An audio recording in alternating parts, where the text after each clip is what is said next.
Добрый день, это канал Свобода Преміум. Тут Ганна Соус-Опразій. На відеосувязі з Києва перший президент незалежной Украины, подписант Беловежских погодненняў Леонид Краучук. Добрый день, спадар президент.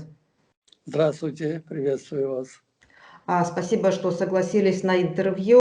В прошлый раз с вами говорили 13 августа, это был период очень жестоких репрессий в Беларуси. Вы тогда очень эмоционально призывали Александра Лукашенко остановить насилие, кровопролитие. Вот прошло почти 4 месяца, я некоторые цифры приведу, около 30 тысяч белорусов прошли через тюрьмы.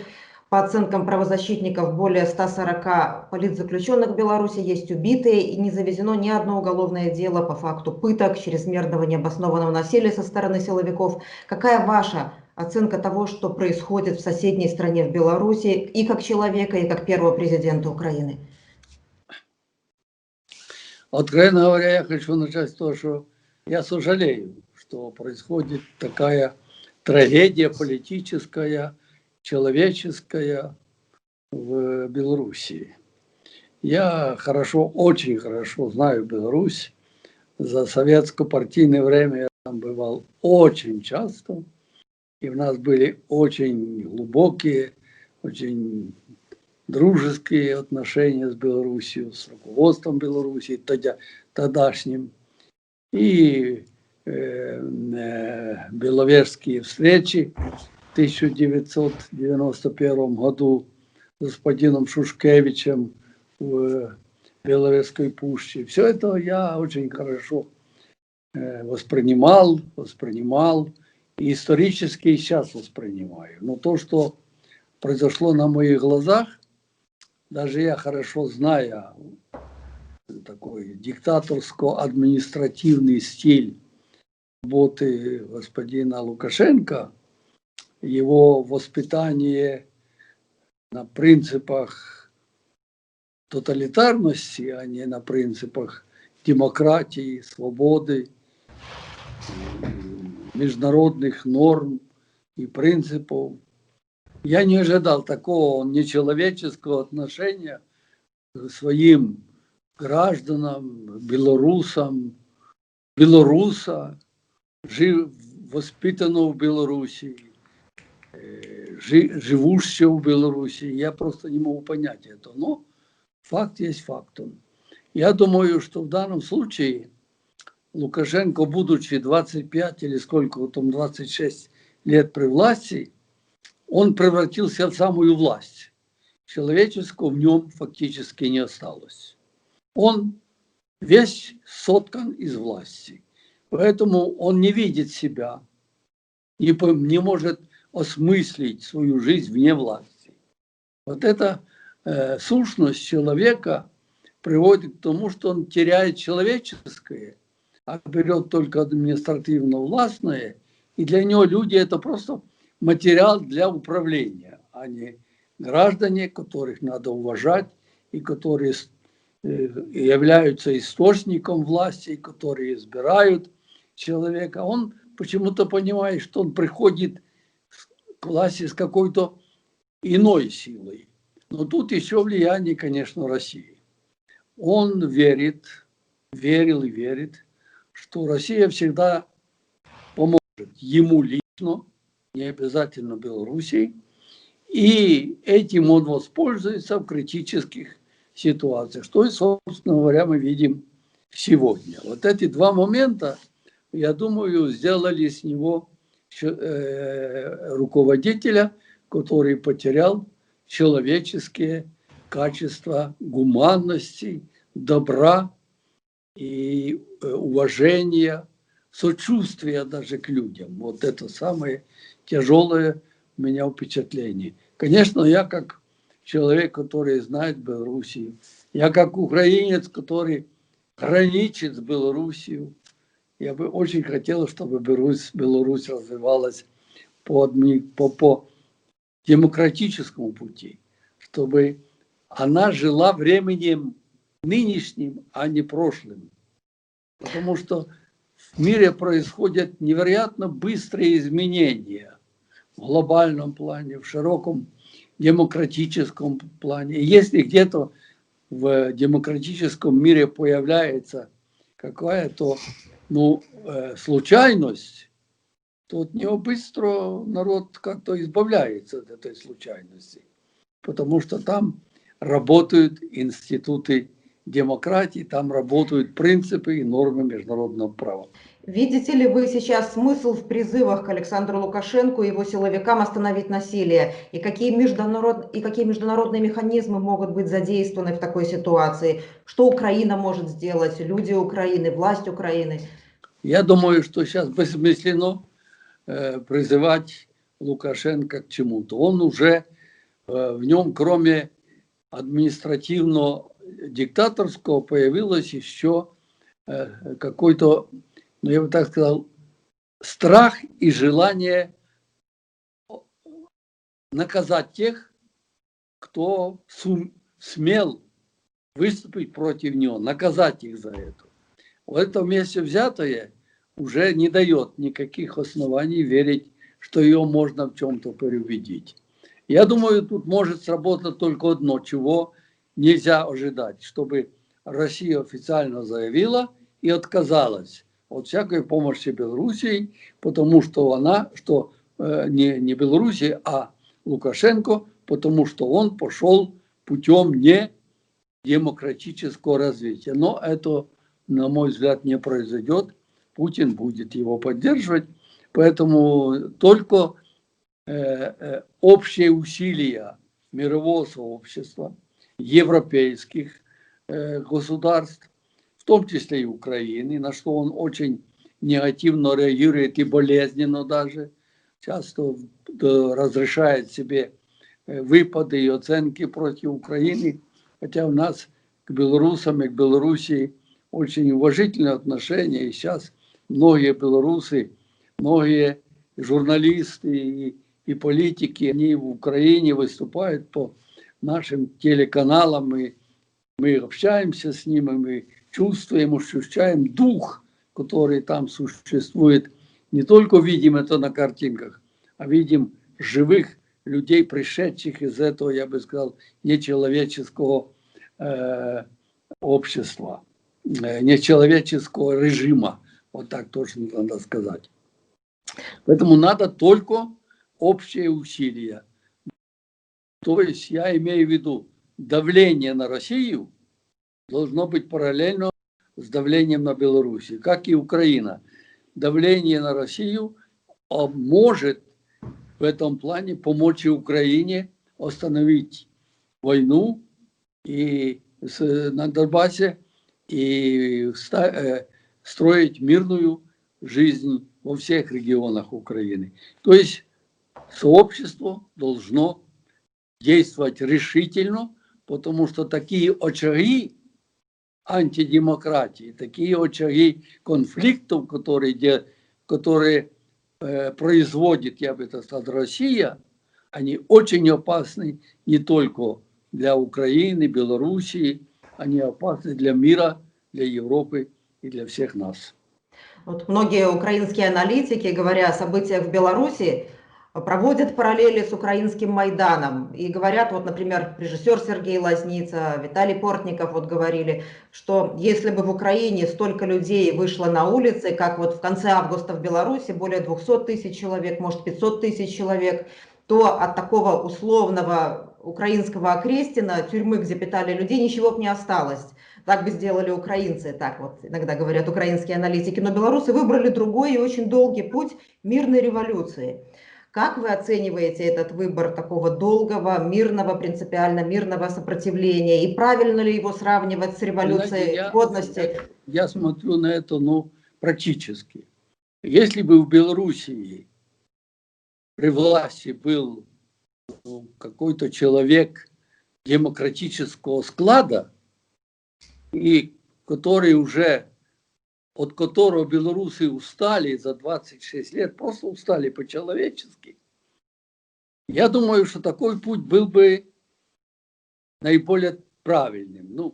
Хороший человек уже устал, устали белорусы, хочется чего-то нового. Как у нас на Украине говорят, нехай гірше, аби інше. Даже такая поговорка такая есть в обществе. В данном случае это не произойдет, поскольку вместо этого мягкого, такого, ну, я бы сказал, человеческого протеста с цветами. Мне приятно было смотреть, когда действительно женщины Беларуси вышли с цветами, но против кого эти цветы? Кому эти цветы, кроме Господу Богу? Потому что те, кто шел от власти, они шли с автоматами против цветов, с оружием. Поэтому в данном случае, на мой взгляд, тут требуется жесткая и еще раз жесткая постановка проблемы. И те политики Белоруссии, и те кандидаты в президенты, и те президенты, я бы так сказал, которые набрали достаточное количество голосов, но все, которые баллотировались, они должны обратиться к мировому сообществу и поставить вопрос коренным образом. Это надо решить с помощью не мягкого, а жесткого подхода. Конечно, никто не хочет, чтобы пострадал белорусский народ. Через санкции, через другие. Но если нет другого пути, что делать, скажите, пожалуйста. То есть надо возвратиться тогда к тому, что было, и как хочет Лукашенко, он же даже заявлял где-то, что вот еще потерпите один срок, дескать, уже на следующий каденцию я не пойду. Но это он сегодня говорит. А завтра, когда придет время, он скажет, я еще хочу. То есть это уже, знаете, такая, ну, я бы сказал, наркотик власть стала для него. Это очень, очень опасное дело. Я думаю, что белорусский народ справится с этим. И тот путь, наш путь более революционный, но он тоже не дал идеального результата, как вы видите, привел к конфликту в многих районах. Этим конфликтом воспользовалась Россия, подняла Донбасс, Крым, и вот она аннексировала Крым. То есть по-разному можно подходить. Но так или иначе результат будет, я верю в это, положительный, потому что время другое, мир другой. Сейчас они смотрятся, эти люди такие, ну, с амбициями тоталитарщиков, я бы так их назвал, как белая ворона. Они не воспринимаются людьми. Люди другие, мыслят по-иному. Мир изменился. Да, в этом мире появились многие факты неприемлемые, скажем, для сегодняшней жизни. Но они же все равно, они неприемлемые, но они не направлены против человека физически, не приводят к смерти людей силой и насилием. Есть, ну, скажем, наркомания развивается, там какие-то другие нехорошие направления. Но это нельзя сравнивать. В Беларуси сейчас очень часто сравнивают с фашизмом действия властей, силовиков по отношению к мирным протестующим. Я знаю, что ваш отец похоронен в Беларуси, который воевал с нацистами. Да? Вот какая ваша реакция, когда вы слышите, когда люди на минских улицах кричат, ну, называют ОМОНовцев фашистами, да, когда их называют карателями? Что вы чувствуете при этом? Я понимаю так, что для человека, вот, белоруса, как и для украинца, людей, насильников, людей-убийц, независимо от того, внутренность у них фашистская или любая, это эпитет для многих. Это не обязательно, что он, ну, как говорится, истина, а эпитет. И если этот человек придет в другую форму власти, он же исполнитель, придет нормальный, извините, человек, президент, организуется демократическая власть, которая будет уважать людей, люди, которые вынуждены были участвовать в насилии. Многие уже привыкли к этому. Да, есть и такие, есть, которые живут этим, но этих надо как-то изолировать. Но большинство людей просто исполняют, тем не менее, свои тяжелые полномочия. И прямой вины не они есть причина, они есть следствие и исполнение. А чем беркутовцы отличаются вот от этих людей в черном на минских улицах, на белорусских улицах? Ну, я думаю, большой разницы нет. И беркутовцы стреляли в людей и убивали, и эти люди в черном, которые пришли, они тоже отбираются соответствующим образом. Ведь же Лукашенко и ее команда не берет на улицы, которые должны быть заполнены этими людьми в черном, любого человека. Они их изучают. Кто-то соглашается, другие бы отказались от этого, скажем.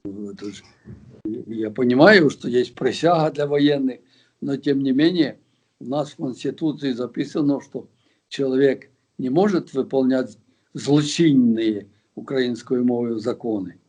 Понимаете, он должен выполнять только законы, которые являются в интересах страны, в интересах общества, в интересах народа. Вот в Украине 4 бывших президента живут. Вы, Леонид Кучма, Виктор Ющенко, Петро Порошенко. Каждый играет важную роль в жизни украинского общества. Но еще один бывший президент Виктор Янукович прячется в России. Как вы думаете, есть ли еще шанс, остался ли шанс у Александра Лукашенко побывать вот на этой почетной, уважаемой позиции президента, или только дорога, как у Виктора Януковича, у него осталась? Я думаю, вряд ли у него будет спокойная жизнь, если он останется в Беларуси.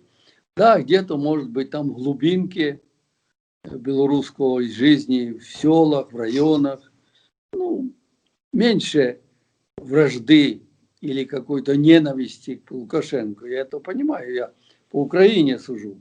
Но та часть общества активная, конечно, они и в городах находящихся, они не смогут смириться с тем, что этот человек, принесший столько несчастья, в свое время он что-то и доброе сделал. Я же не говорю, что он все только сделал плохое для Беларуси. Я был в Беларуси, видел, есть там был порядок, дисциплина.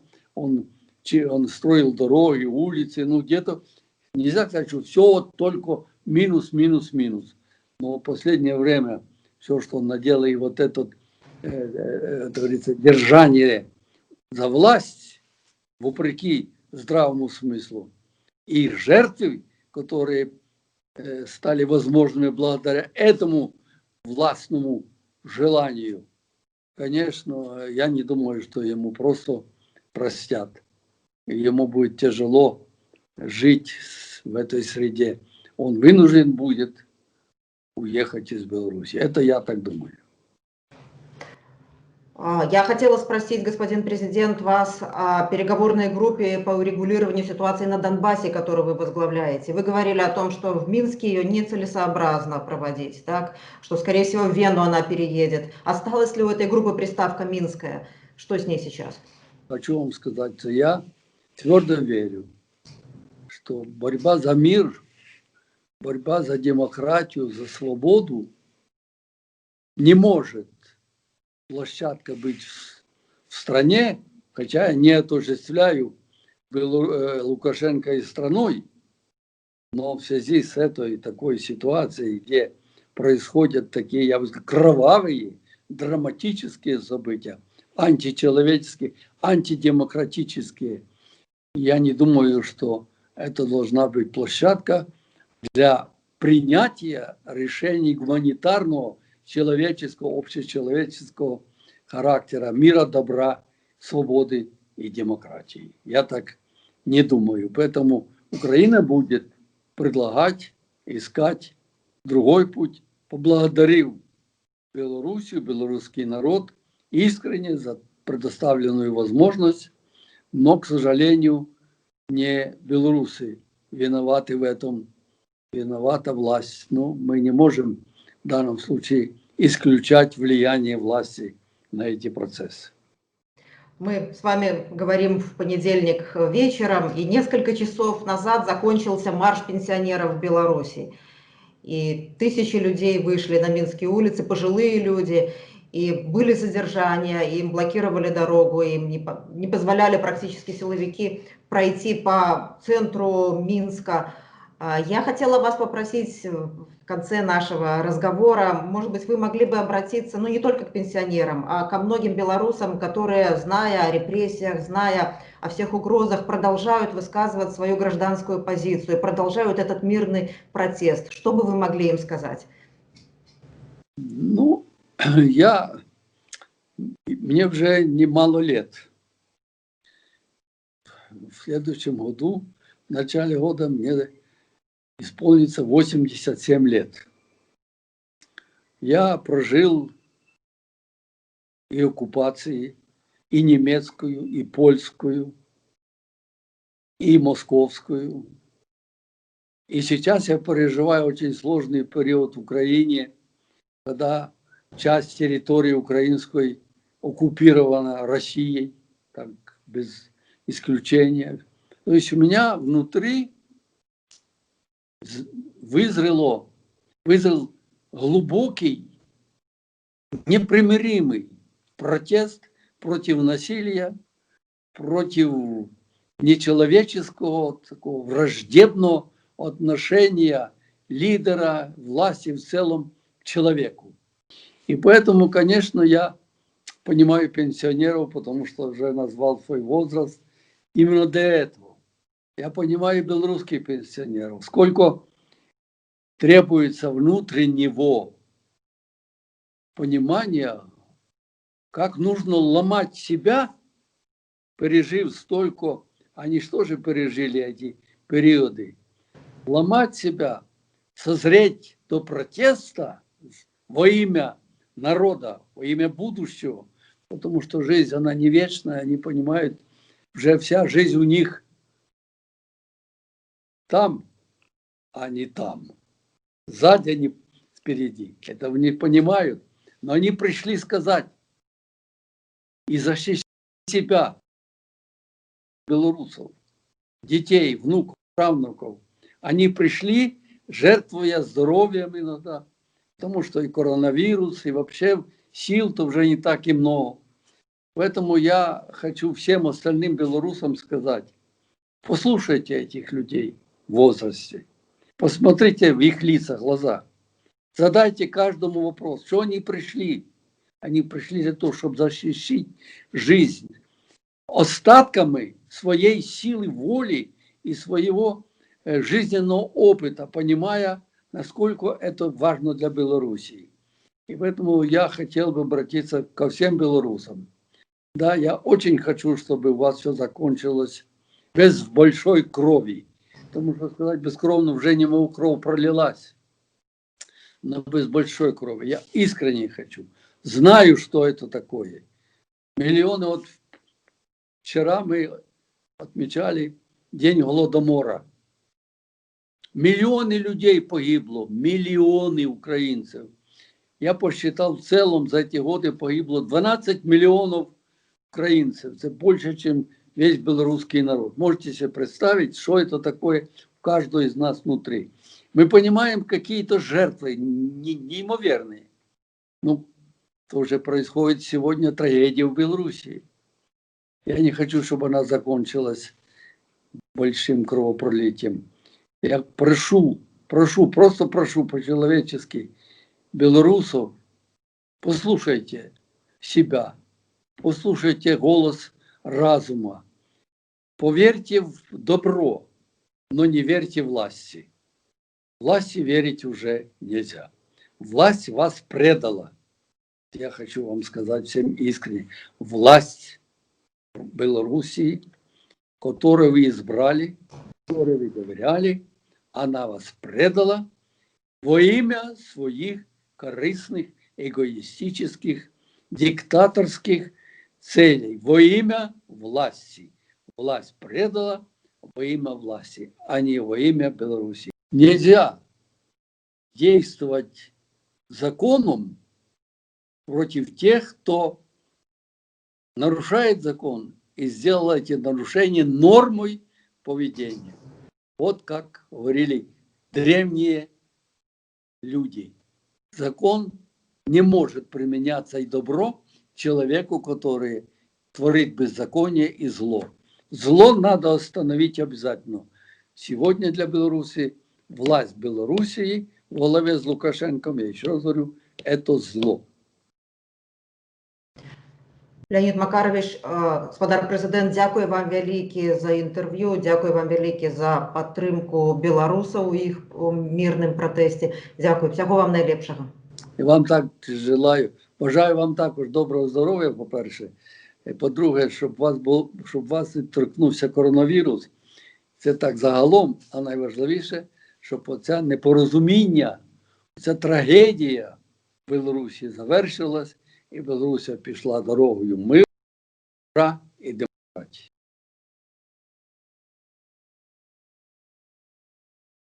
Хочаце ведаць, што адбываецца? Апошнія навіны, жывыя трансляцыі, відэа, фота. Пастаўце на мабільны тэлефон нашу аплікацыю.